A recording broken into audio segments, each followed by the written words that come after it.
क्या आपने कभी सुना है एक रेयर बट सीरियस कंडीशन आपकी नर्व्स और मसल को अफेक्ट कर सकती है?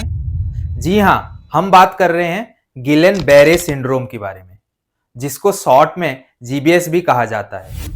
जीबीएस हमारी पेरिफेरल नर्वस सिस्टम को अफेक्ट करता है, जो हमारी pain signals, temperature, touch sensation और मसल मूवमेंट को कंट्रोल करता है, जिसके वजह से हमारी बॉडी में बहुत सारी चेंजेस या सिम्टम्स दिखाई देते हैं। जीबीएस के सिम्टम्स कुछ आवर्स, डेज या वीक्स के भीतर धीरे धीरे डेवलप हो सकते हैं। ज़्यादातर पेशेंट्स सिम्टम शुरू होने के 2 हफ्ते में ही सीवियर स्टेज में पहुंच जाते हैं और तीसरे हफ्ते तक 90% पेशेंट्स अपनी मैक्सिमम वीकनेस के स्टेज पे होते हैं। टिंगलिंग या नमनेस खास तौर पर फिंगर, टोज, रिस्ट या एंकल में देखा जाता है। मांसपेशियों में कमजोरी आना ज़्यादातर पैरों में स्टार्ट होकर धीरे धीरे शरीर के ऊपर हिस्सों में फैल सकता है।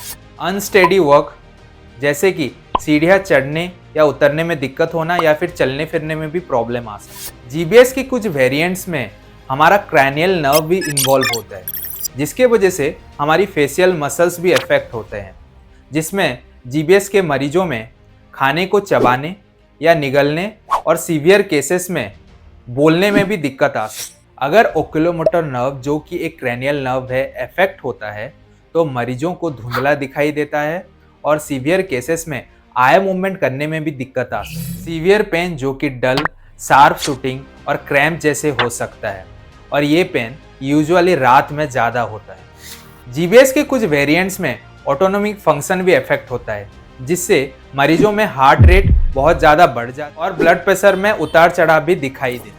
कुछ केसेस में ब्लैडर एंड बावल फंक्शन भी अफेक्ट होता है, जिससे मरीजों में बावल यानी कि पेशाब कंट्रोल या सेंसेशन में भी दिक्कत आ सकती है। सीवियरिटी केसेस में जब हमारी रेस्पिरेटरी मसल्स भी अफेक्ट होती है, पेशेंट्स को सांस लेने में भी दिक्कत आ सकती है। अगर आप या आपकी किसी परिचित में ये सिम्टम्स दिख रहे हैं तो इमीडिएटली अपना डॉक्टर को संपर्क करें। जीबीएस एक मेडिकल इमरजेंसी है और अर्ली ट्रीटमेंट से इसके कॉम्प्लिकेशंस को कम किया जा सकता है।